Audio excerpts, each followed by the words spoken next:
कि पहले ना हमसे कहलू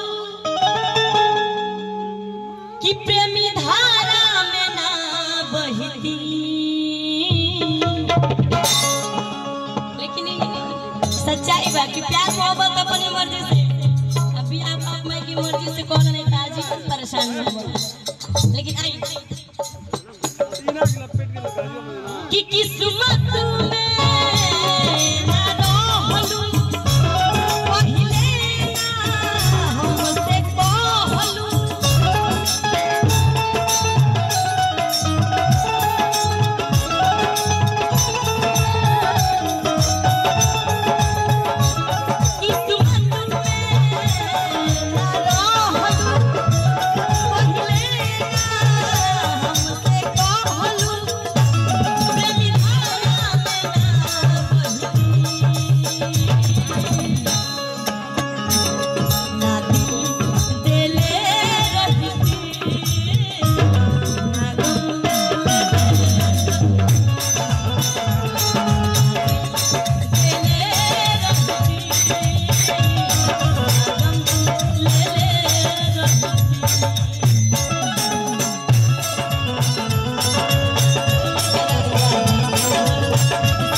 बहुत बहुत रुपए का आशीर्वाद।